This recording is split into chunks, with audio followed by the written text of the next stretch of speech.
sobre justificação pela fé. Eu ia chamar aqui, né? Gilbert, aplaude ao Senhor pela vida dele.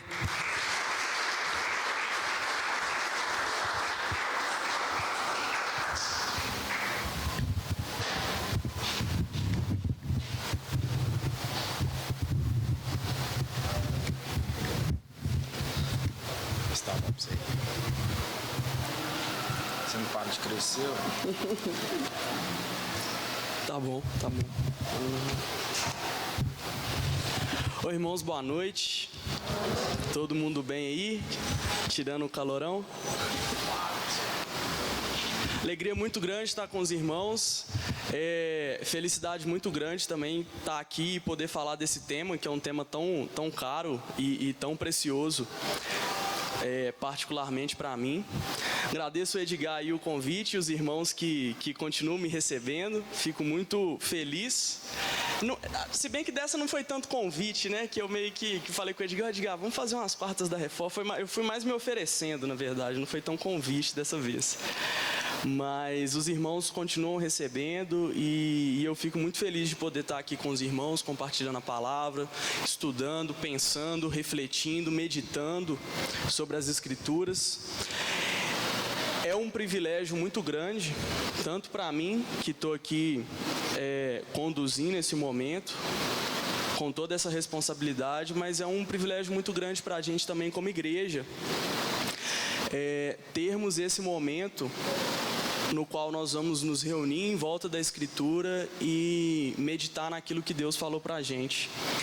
Meus irmãos, esse momento do culto, ele não é trivial. E as ênfases que têm sido dadas aqui na igreja, na palavra, na exposição, no aprender e no ouvir de Deus, elas também não são triviais, elas são preciosas. E não é em qualquer esquina que a gente tem esse tipo de privilégio. Então eu queria pedir aos irmãos que escutassem e fossem pacientes comigo também, mas que levassem esse momento muito a sério, porque o que a gente vai falar aqui é um tesouro muito grande. Queria convidar os irmãos para abrir a Bíblia comigo então no livro de Romanos. Nós vamos ler 2 versos aí do 16 ao 17. Então é Romanos capítulo 1, nós vamos ler os versos 16 a 17. Eu vou fazer uma breve introdução com um olhar mais histórico, né, da Reforma Protestante. Não vou me delongar muito, espero. E depois nós vamos caminhar na exposição do texto bíblico, que vai ser também na carta de Romanos, mas vai ser no capítulo 4. Então nós vamos fazer essa primeira leitura aqui agora no capítulo 1 e depois nós vamos ler mais um pouquinho no capítulo 4.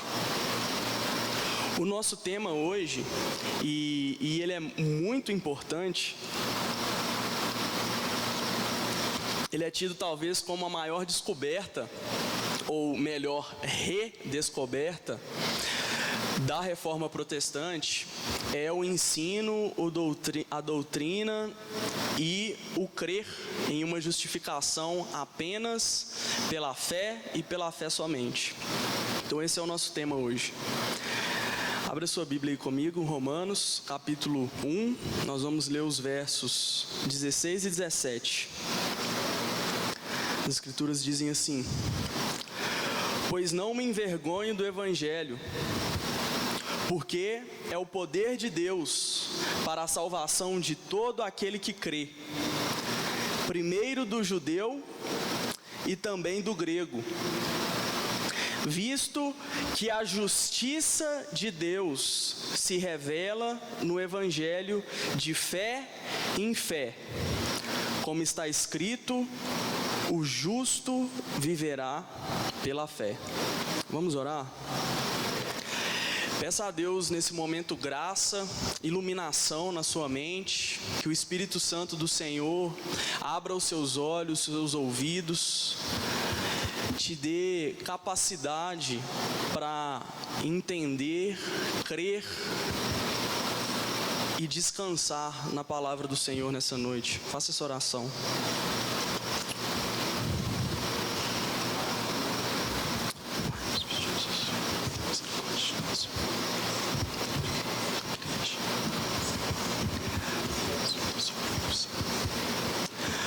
Senhor, nós te imploramos, Senhor, tem misericórdia de nós nessa noite, tem misericórdia do teu povo que está aqui reunido ao redor da tua palavra.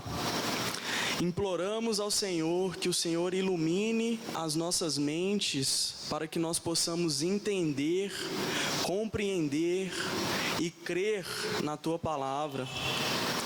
Nos dá olhos, Senhor, para ver, ouvidos para ouvir, um coração inclinado e disposto a aprender do Senhor nessa noite.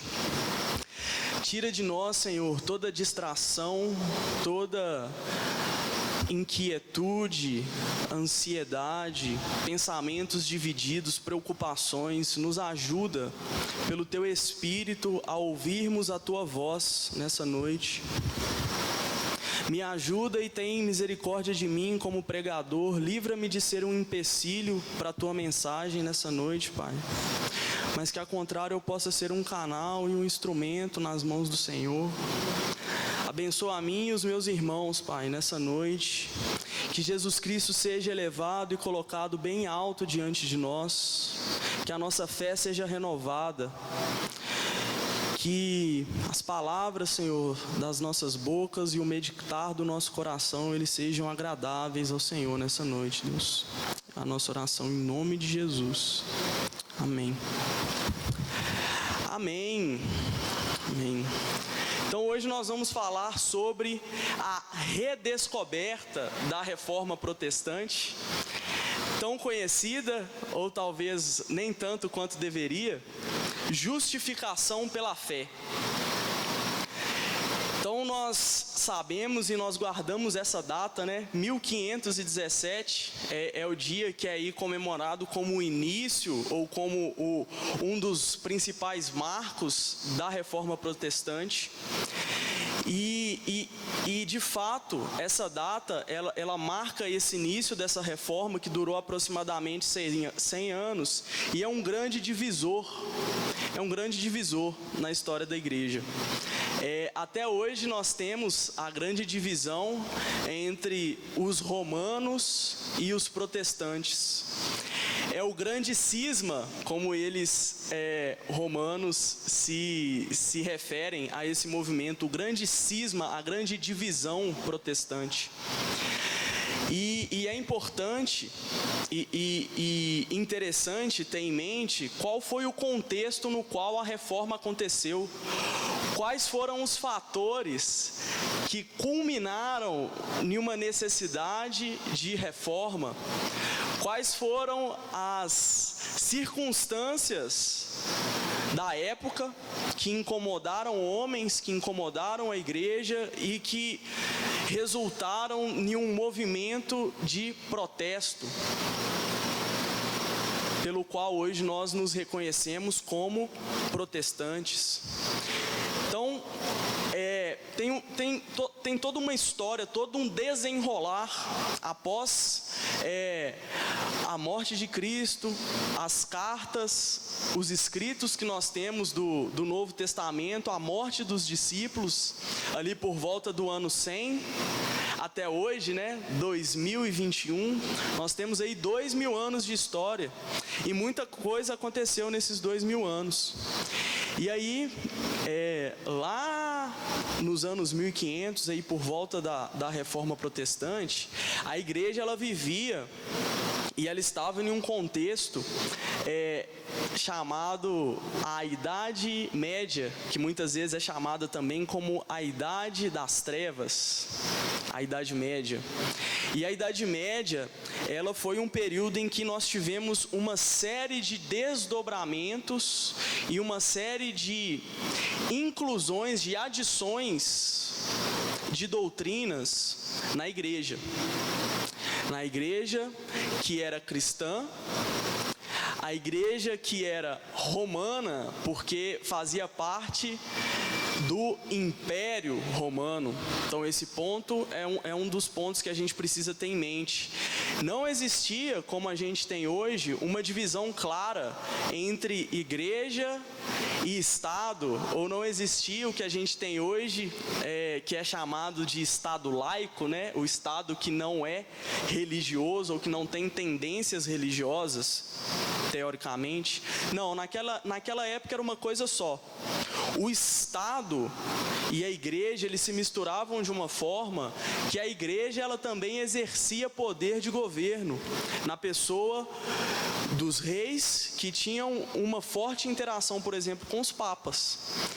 E aí, durante essa Idade Média, a teologia medieval, os escritos, os teólogos, muito influenciados por esse contexto e por esse papel que a igreja exercia na sociedade, muitas vezes como aquela que governava através do Papa, figura central àquela época. O Papa, que era tido como representante de Deus na terra, o sucessor direto de Pedro, aquele que falava em nome de Deus, aquele que era o sacerdote ou o intermediário entre a igreja e o Senhor Jesus Cristo. Essa figura do Papa, a qual a gente tem até hoje, exercia um poder e ele tinha uma autoridade enorme. A figura do Papa, ele se confundia e às vezes ele tinha autoridade até sobre os reis, como um exemplo. E nesse contexto a igreja começou a produzir uma série, teve todo um desenrolar, desde o ano 1000 até o ano 1500, a gente teve uma série de doutrinas que foram sendo acrescentadas às crenças que a igreja já tinha antes, muitas vezes porque influenciavam o Papa ou o rei de alguma forma, e uma série de desenrolar, uma série de fatores culminou na Reforma Protestante. Um dos fatores crucial para que nós entendamos e para que nós também consigamos valorizar um momento como esse que a gente tem hoje.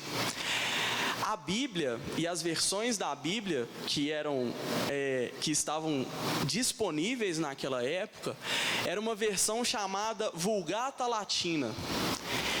E a versão da Bíblia naquela época, você não tinha uma Bíblia na sua casa, você não tinha acesso ao texto bíblico. O único versão bíblica que existia naquela época era a versão bíblica em latim.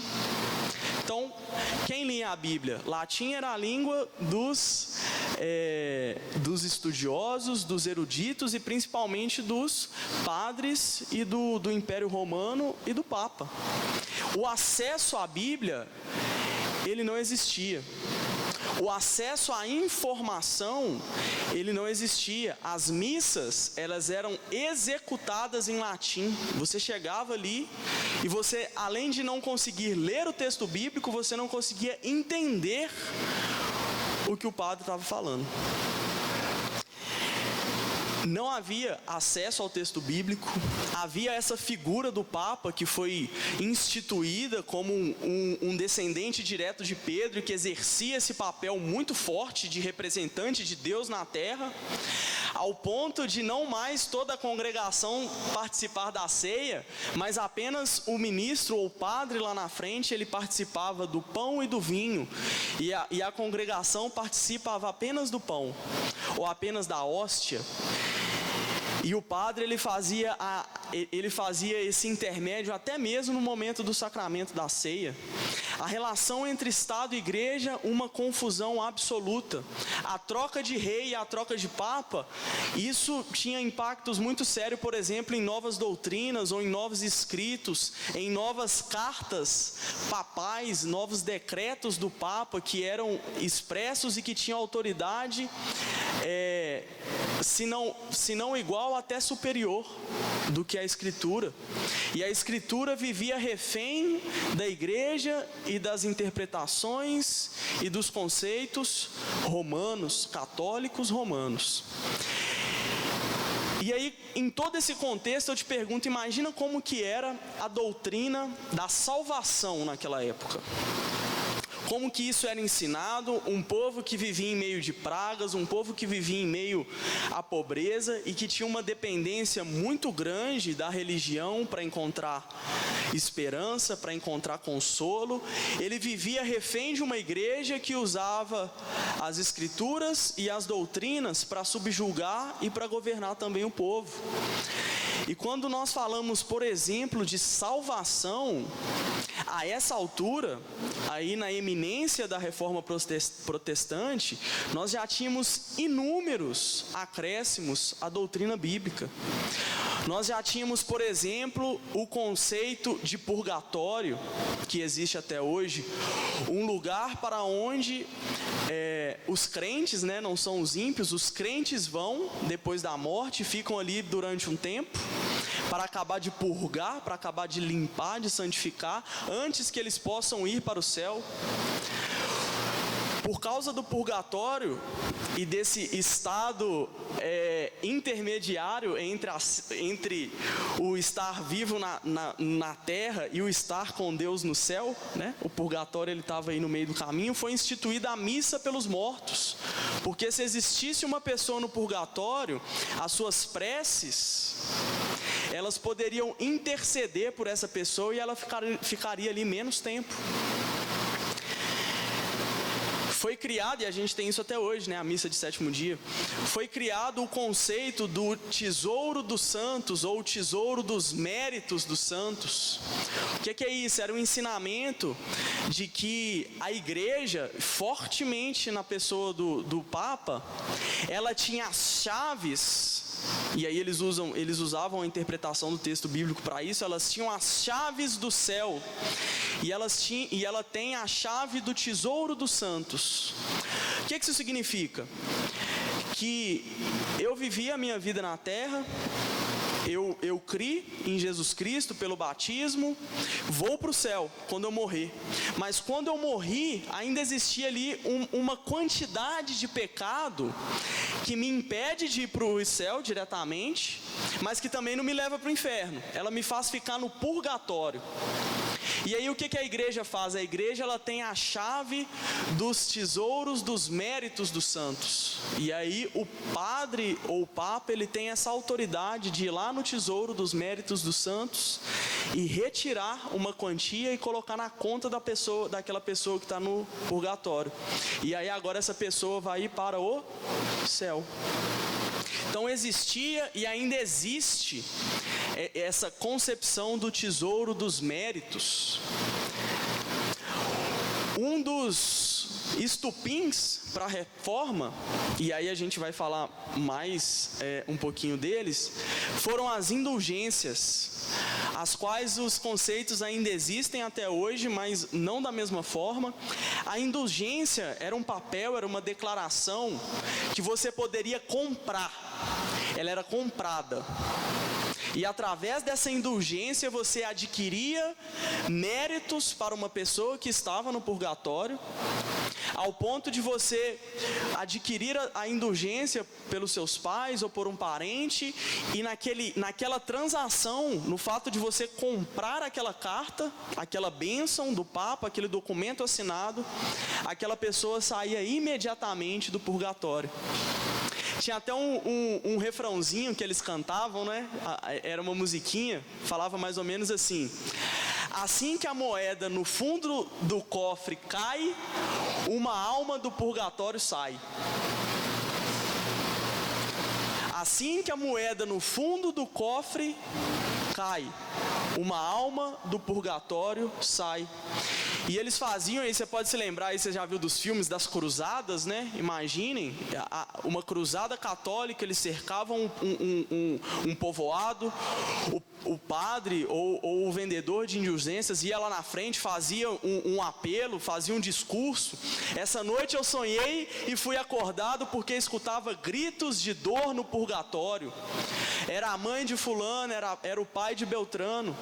Compre na minha mão a salvação dos seus entes queridos.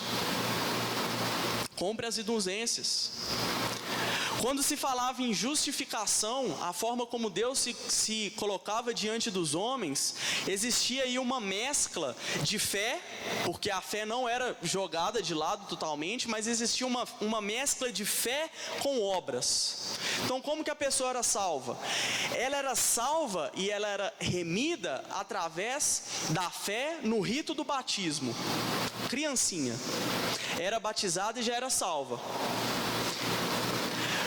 Porém, os pecados que ela cometia depois do batismo, eles eram contabilizados na conta daquela pessoa.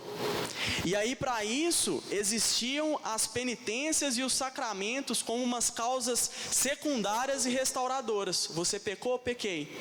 Então faça isso para que a culpa do seu pecado seja perdoada. Existia uma forte cooperação na salvação. Tem até a frase famosa, né? Às vezes crente fala: faça a sua parte que eu te ajudarei. Totalmente romano o pensamento. Aí eu queria pedir o Rafa para já deixar o videozinho. Eu trouxe um videozinho, irmãos. São 3 minutinhos que eu vou cansar vocês com o vídeo. Já deixar o vídeo aí no jeito. E existia essa forte ênfase na cooperação na salvação. O conceito de pecado, ele não era tanto o pecado como algo qualitativo, no sentido de que eu sou um pecador e que eu preciso de salvação porque eu sou um pecador. Não, a ideia era mais de quantidade. Então eu tenho uma quantidade de pecados, e para que esses pecados eles sejam ultrapassados, eles precisam ser ultrapassados por uma quantidade de méritos. Tá no jeito aí, Rafa? Então eu cortei uns videozinhos aqui, isso é novo, tá? Só para vocês aí, para quem não teve contato, isso é muito ensinado até hoje. Indulgência é perdão dos pecados? Não. Eu vi o pessoal falando, indulgência é perdão dos pecados? Não. O perdão dos pecados, ele é dado para nós pelo sacramento da reconciliação. Entenda bem, quando eu cometo um pecado, eu preciso confessar o meu pecado e diante do sacerdote eu recebo a absolvição dos pecados. Isso é o sacramento da reconciliação. Recebo o perdão dos meus pecados e depois recebo uma penitência. Atenção, agora acompanhe comigo o raciocínio. Atenção, quando você comete um pecado, é um ato mau. Esse ato mau, ele provoca na pessoa que pecou, na natureza, na sociedade, um ato mau. O que acontece? Por uma questão de justiça, quando eu tenho o meu pecado confessado, eu preciso reparar o dano que eu causei. Reparar o dano que eu causei. Então, quando eu confesso o meu pecado, vou lá, padre, dá minha vossa bênção porque eu pequei, o padre dá a absolvição para você e dá uma penitência para você. Então, depois do pecado, para apagar a pena temporal, atenção, todo pecado, ele é perdoado, mas ele fica com uma penalidade temporal. Para pagar a pena temporal, o padre pede que você faça um gesto bom. Esses gestos bons, eles reparam aquele dano que você causou na natureza. Ou seja, olha que interessante, ele apaga a pena temporal. Tá bom? Tá bom. A igreja tem no seu depósito e no seu tesouro, ela tem condições de oferecer a indulgência. O que é indulgência? A indulgência é um indulto para a pessoa, para que essas penas temporais sejam apagadas. Hoje, se você participar direitinho da bênção Urbi et Orbi, você receberá a remissão da pena temporal. Todas as penas temporais ligadas ao pecado cometido e perdoado, serão apagadas. Aí, a gente vai para o céu que nem um foguete. Mas vai ser uma beleza assim, tá bom? O que é o purgatório? Muitas pessoas perguntam. O purgatório, primeiro de tudo, é preciso dizer que é dogma de fé. A Igreja confirma a existência do purgatório. O Catecismo da Igreja Católica fala muito claro, aqui no parágrafo 1030, se você quiser conferir. Os que morrem na graça e na amizade de Deus, mas não estão completamente purificados, quer dizer, santificados, embora tenham garantida sua salvação eterna, olha, quem está no purgatório já tem salvação eterna garantida. Passam após sua morte por uma purificação a fim de obter a santidade necessária para entrar na alegria do céu. A Igreja denomina purgatório esta purificação final dos eleitos, ou seja, dos que já estão salvos, que é completamente distinta do castigo dos condenados. tem nada a ver com o inferno. A igreja formulou a doutrina da fé relativa ao purgatório, sobretudo no concílio de Florença, que foi lá por volta de 1400 e pouco. O concílio de Trento foi 1560, fazendo referência a certos textos da Escritura, baseado na Escritura. A tradição da igreja fala de um fogo purificador. Esse fogo, o que é? É um fogo interior, é o arrependimento do pecado, é uma catarse espiritual. Não é? Vou dar uma imagem apenas rápida que ela coloca. Ela diz assim, imagine uma bola escura, preta, e essa bola vai clareando devagarinho, daqui a pouco essa bola fica vermelha, daqui a pouco ela fica da cor da luz e ela se une a Deus. Que Deus é a pureza total. Então ninguém pode entrar na comunhão de Deus se não estiver 100% purificado. Então, meus irmãos, graças a Deus que existe o purgatório. Eu pergunto, quem é de nós que vai morrer perfeitamente purificado? É a última, vamos dizer assim, chance de purificação que Deus nos dá, para que a gente depois vá para viver. Então eu trouxe esse videozinho rápido aí, e eu dei um contexto antes para os irmãos entenderem algumas coisas que eles falam aí, né? Então ele falou de indulgência, falou de pena temporal, que é essa pena no purgatório, ele falou do tesouro dos méritos, né, da igreja. Então esse era o contexto no qual a reforma explodiu. E uma figura importantíssima para a gente nesse contexto é a figura do nosso querido, né, famoso Martinho Lutero. Um monge, naquela época, ele fazia parte da igreja católica romana, da igreja romana. E aí, um certo dia, iluminado por Deus, depois de já estar lutando com a igreja, com esses ensinamentos, e notando a distância, porque ele teve acesso, ele era um padre, então ele tinha acesso ao texto bíblico, ele lia o texto bíblico em grego, ele não lia o texto bíblico na língua traduzida em latim, ele lia no original. Um belo dia, esse monge, esse padre, ele leu na sua Bíblia o texto que nós lemos, de Romanos 1:17. O justo viverá pela fé. Olha que bonito que ele escreveu. Observei a relação entre as palavras.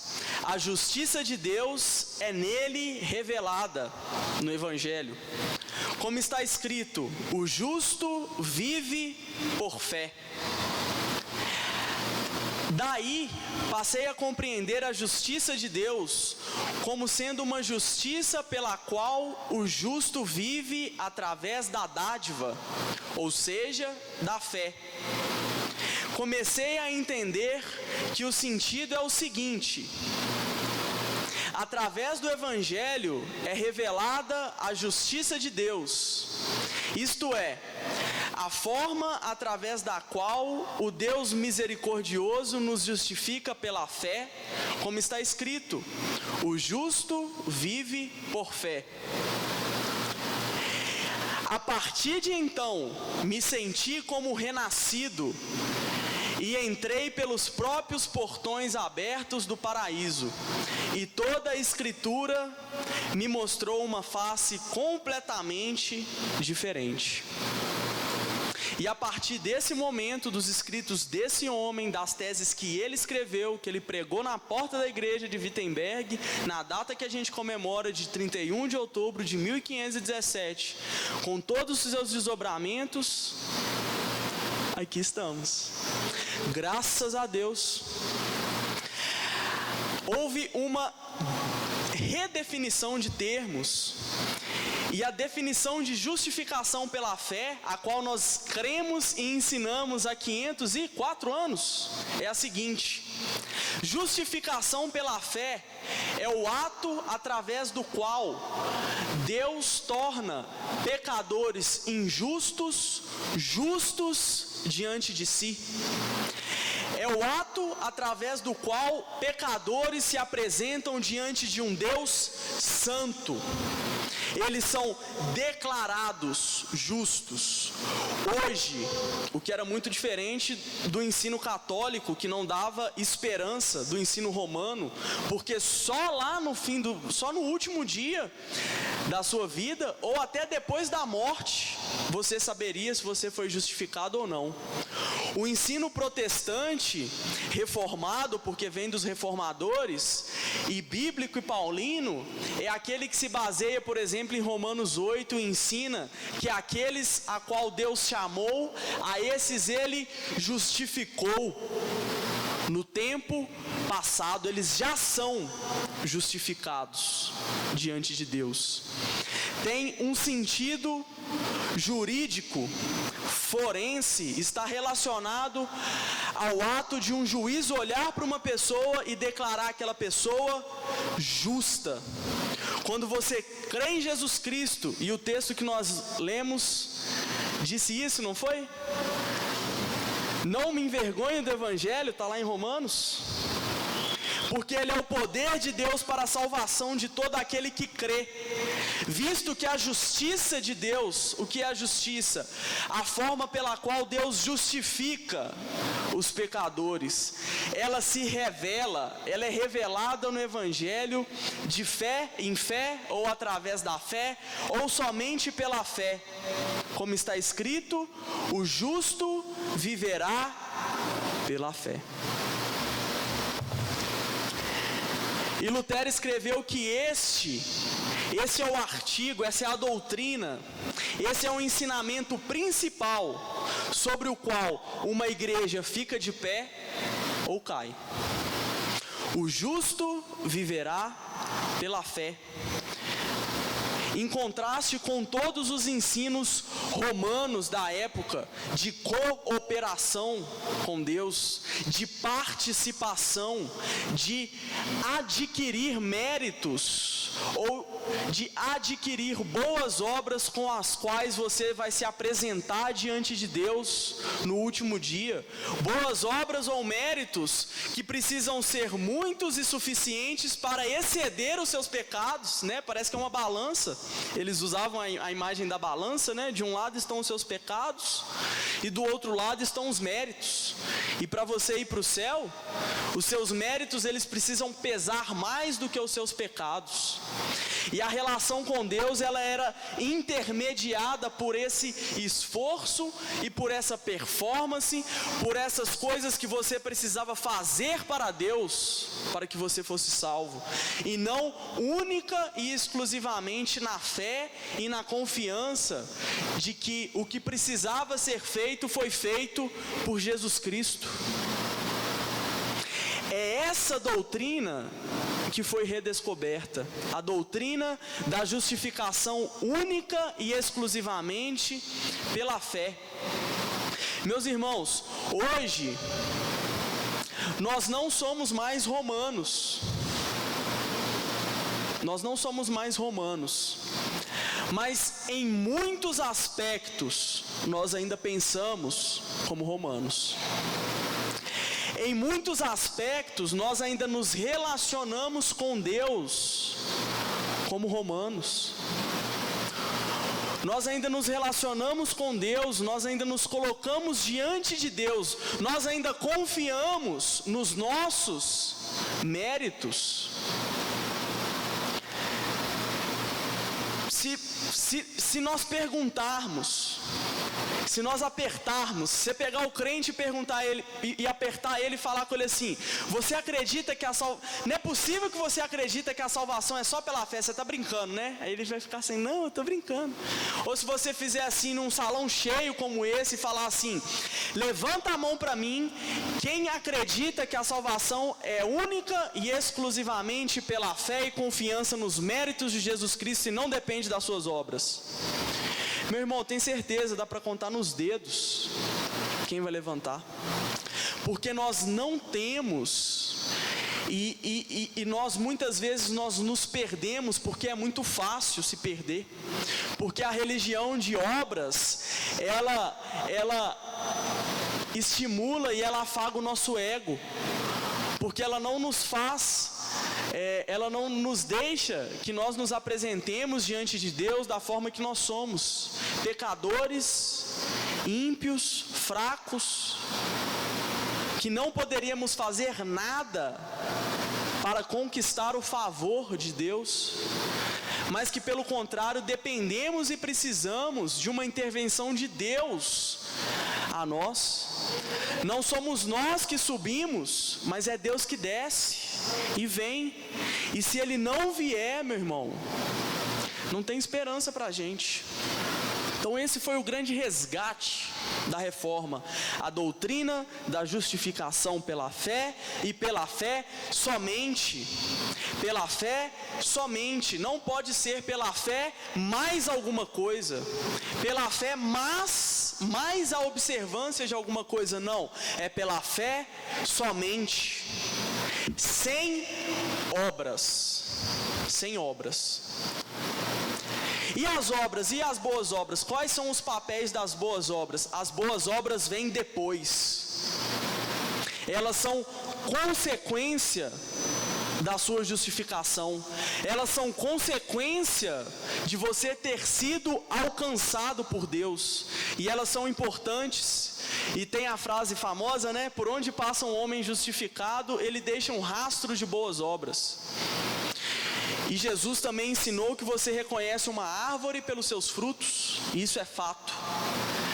Mas as boas obras, elas são consequência e nunca podem ser causa da nossa justificação. E aí eu queria ler o texto de Romanos 4, nós vamos ler o texto de Romanos 4, 1 a 8, e eu vou terminar 9:30, que eu prometi o pastor. Romanos 4, do 1 ao 8, diz assim: que pois diremos ter alcançado Abraão, o nosso pai segundo a carne? Porque se Abraão foi justificado por obras, ele tem do que se gloriar, porém não diante de Deus. Pois o que diz a Escritura? Abraão creu em Deus, e isso lhe foi imputado para a justiça. Ora, ao que trabalha, o salário não é considerado como favor, e sim como dívida. Mas ao que não trabalha, porém crê naquele que justifica o ímpio, a sua fé lhe é atribuída, ou imputada, ou creditada como justiça. Verso 6: e é assim também que Davi declara ser bem-aventurado o homem a quem Deus atribui justiça, independentemente de obras. Bem-aventurados aqueles cujas iniquidades são perdoadas e cujos pecados são cobertos.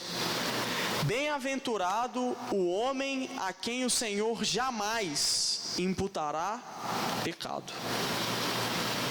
Então esse é o texto que eu queria pensar aqui com os irmãos rapidinho, nesses 22 minutinhos que nos restam, né?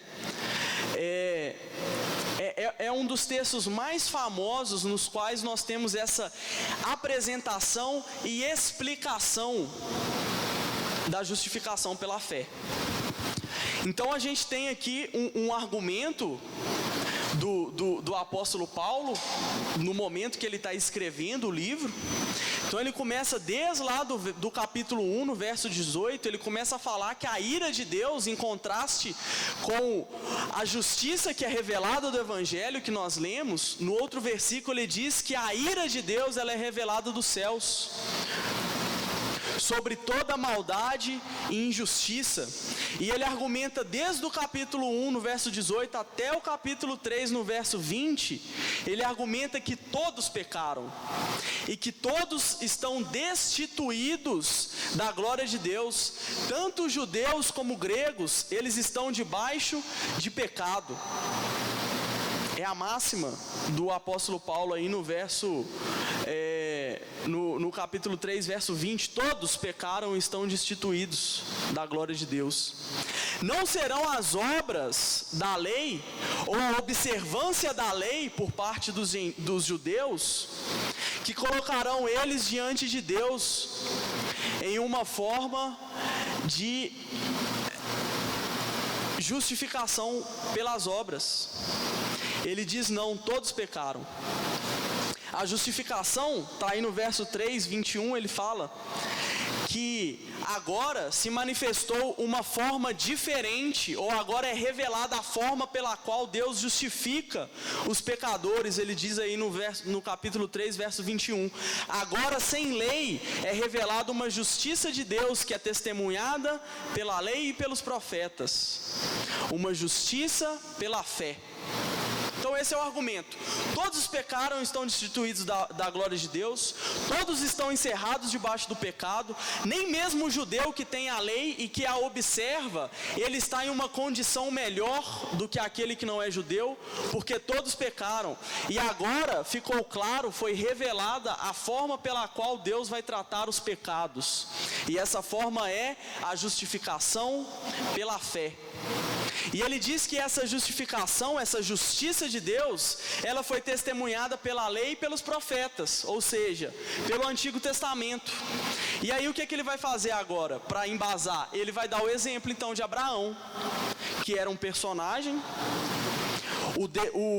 do qual todos os judeus são descendentes, um homem que viveu antes da lei.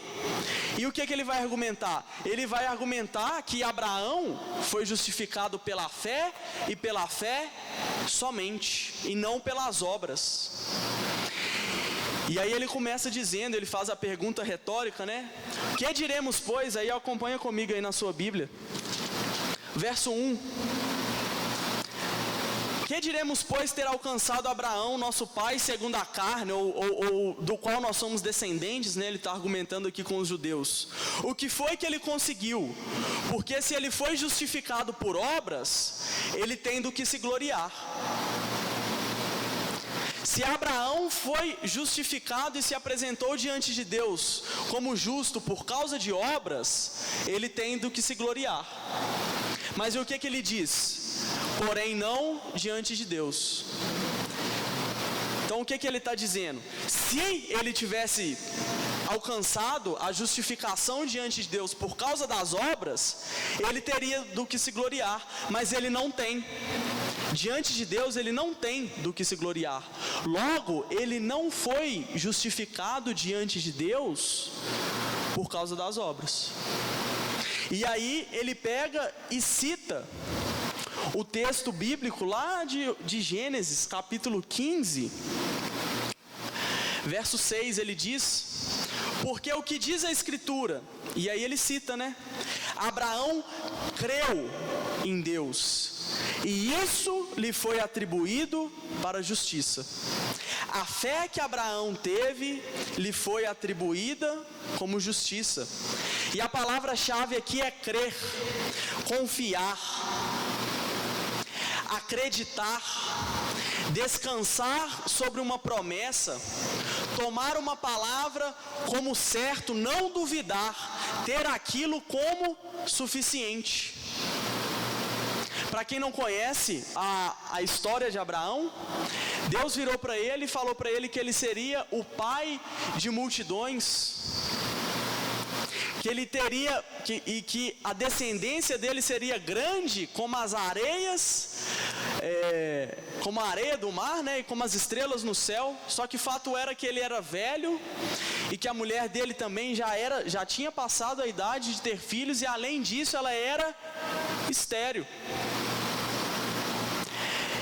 E o texto diz, e aí eu queria que você lesse comigo aí, um pouquinho mais para frente, Romanos 4, o mesmo capítulo, verso 18, até o verso 22. Olha qual que foi a fé de Abraão e por que a palavra crer, ela é tão importante. Verso 18. Abraão, esperando contra toda a esperança, creu, para vir a ser pai de muitas nações, segundo lhe fora dito, assim será a tua descendência. E sem enfraquecer na fé, embora levasse em conta o seu próprio corpo amortecido, já sendo de 100 anos, e a idade avançada de Sara, ele não duvidou, por incredulidade, da promessa de Deus, mas pela fé se fortaleceu, e por isso deu glória a Deus, estando plenamente convicto de que Deus era poderoso para cumprir o que prometera, pelo que isso também foi imputado para a justiça. Então essa é a fé de Abraão, e essa é a fé que nós somos chamados a ter em Jesus Cristo para a justificação, para a imputação da justiça. É uma fé que confia na promessa de Deus. É uma fé, esse texto é maravilhoso, é uma fé que crê e que espera contra a esperança. É uma fé que é racional, ok? Ele não estava fora de si. O texto fala que ele levava em conta a atual situação dele. Então ele sabia que ele tinha 100 anos, ele já sabia que ele tinha passado da idade. Ele olhava para a mulher dele e ele já sabia que a mulher dele também já estava velha para ter filhos e além disso era idosa. Ele levava tudo isso em conta, mas quando ele olhava para a promessa de Deus, para quem Deus é, ele confiava naquela palavra. E essa fé que ele colocava em Deus e no Deus que prometeu, essa fé ela sobrepujava todas as outras circunstâncias ao redor. E ele confiava que Deus era poderoso e fiel para cumprir o que prometeu. Essa é a fé que justifica. É a fé que olha para Deus e não leva em consideração as circunstâncias ao ponto delas crescerem e ficarem maiores do que o próprio Deus que prometeu. Deus olhou para um homem velho que tinha uma mulher velha e estéril e disse: você será pai de multidões, você terá filhos e nações sairão do teu ventre e serão descendentes, sairão do ventre da tua mulher e serão seus descendentes. E ele agarrou aquela palavra e ele creu. E essa fé lhe foi depositada como justiça, sem obras, fé. Ele creu, ele acreditou, ele confiou, ele levou em conta, ele não duvidou, ele teve a palavra de Deus como suficiente. E é exatamente essa atitude que é esperada de nós hoje, quando nós falamos que vocês são salvos pela graça por meio da fé, e isso não vem de vós, é dom, é dádiva, é favor de Deus. É a mesma relação. Nós temos que olhar para essa promessa e nós não podemos e nós não precisamos barganhar com Deus. E isso é difícil, porque para isso você precisa se colocar diante de Deus como pecador, como fraco. Você precisa levantar para Deus mãos vazias. Você não levanta os seus méritos para Deus, não. Você levanta as suas mãos vazias e você reconhece: eu sou pecador, digno da sua ira. Tem misericórdia de mim, pecador. Não é assim a parábola que Jesus conta? 2 homens no templo, o fariseu ora, ele agradece por ser fariseu, por dar o dízimo, por toda a performance, por todo o estilo religioso que ele tem. E aí Jesus fala do fariseu que era odiado pelos judeus, era o contraste mais forte que podia ter, né? O religioso e o fariseu. O fariseu, ele não tinha coragem nem de olhar para cima e batia no peito e falava: "Se é propício a mim, pecador". E Jesus diz: esse voltou para casa justificado. Porque é essa a relação que nós temos que ter com Deus, meus irmãos. É a relação de quem se aproxima diante do trono da graça com mãos vazias e em fé, confiando que o sacrifício de Jesus na cruz por mim, ele é suficiente para cobrir todos os meus pecados. E o texto continua e Paulo argumenta, e eu adoro esse argumento dele. Ele diz: ora, para quem trabalha, o salário não é considerado como favor ou como graça, a palavra aqui é a mesma. Para quem trabalha, ele deve ser pago. O salário é considerado como obrigação e não como graça e não como favor. E aqui, quando ele fala de trabalho, ele está pensando em obras. Para quem performa, para quem executa obras, o salário não é considerado, a recompensa não é considerada como favor, mas como dívida. E aí ele faz o contraste.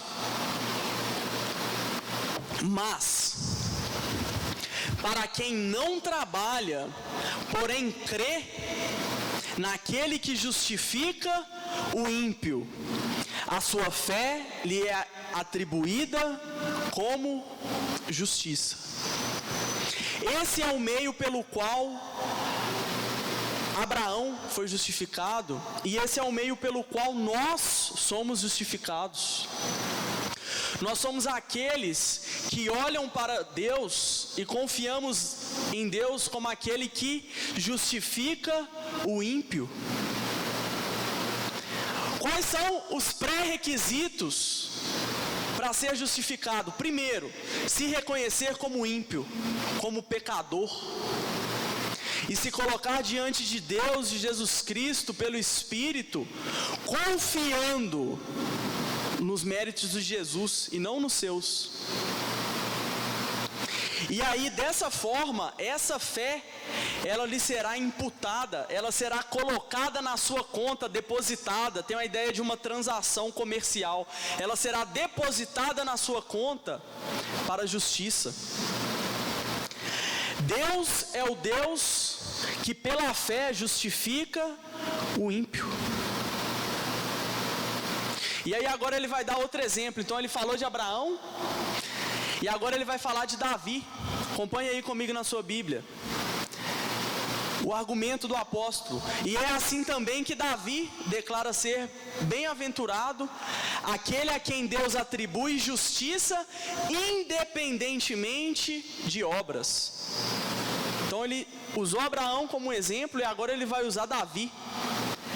E aí ele cita: Davi disse: bem-aventurados aqueles cujas transgressões são perdoadas, cujos pecados são cobertos. Bem-aventurado aquele a quem o Senhor jamais atribuir pecado. Então essa é a troca. Lutero colocou nessas categorias, né? Ele chamava de uma troca iníqua. É a troca com a qual o pecador se aproxima de Jesus, com os seus pecados, com a sua culpa e com as suas transgressões. E Jesus se aproxima dele com a sua santidade, os seus méritos e a sua obediência perfeita da lei. E aí acontece uma troca. Os seus pecados, eles são imputados em Jesus Cristo, e Ele paga pelos seus pecados, cada um deles, na cruz. E a justiça de Cristo, ela é creditada na sua conta. E agora você se chega diante de Deus como justo, com uma justiça, mas uma justiça que não é sua. Nas palavras de Lutero, uma justiça alheia, uma justiça de outro, a justiça de Cristo. E aí ele tem a máxima, né, que eu adoro, que ele diz assim, que nós somos simultaneamente justos e pecadores. Nós somos simultaneamente justos e pecadores. Justos porque nós que cremos, apenas aqueles que creem em Jesus Cristo, depositam nele a sua fé, eles recebem essa justiça que é imputada na conta. E eles se apresentam diante de Deus justos, revestidos, vestidos de Jesus Cristo. E Deus agora, quando olha para você, Ele não vê mais o pecador, Ele vê Jesus, porque você está revestido de Jesus Cristo. Aleluia! Mas ao mesmo tempo você continua sendo pecador. E enquanto você viver nesse mundo, você vai pecar mais, você vai pecar menos, mas você vai continuar pecando.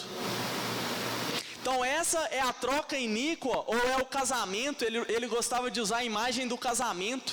O casamento entre o rei e a prostituta. E o rei, ele concedia à prostituta toda a sua riqueza, a sua honra, a sua magnitude e o seu poder. E ele vestia a prostituta. E qual que era a parte, né? Com qual parte que a prostituta entrava? A desonra, os pecados, a sujeira. Então esse é o casamento entre Cristo e a sua igreja. É assim que Deus recebe o ímpio e imputa a ele justiça. Mas o mesmo Cristo também diz que ele vai apresentar a sua noiva a si mesmo no último dia. Só que santa e adornada e purificada de todo pecado. Fé e confiança apenas e exclusivamente na obra e pessoa de Jesus Cristo. Meus irmãos, nós somos muito ágeis e rápidos para apontar os dedos para os romanos hoje, para os católicos romanos hoje, e denunciá-los como idólatras, como salvação pelas obras e etc.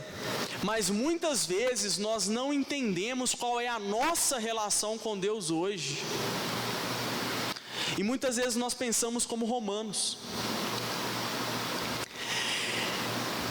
E para terminar, a Bíblia diz assim em Romanos 5,18, que um só ato de justiça, ele resultou na justificação que traz vida a todos os homens.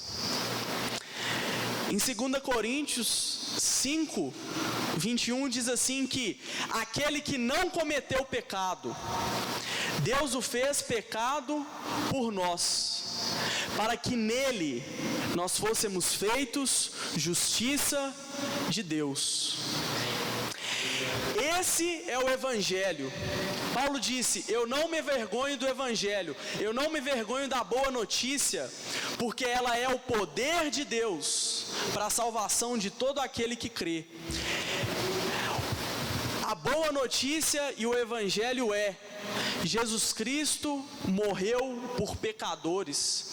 Deus provou o seu amor por nós quando Jesus Cristo morreu em nosso favor, quando nós ainda éramos pecadores.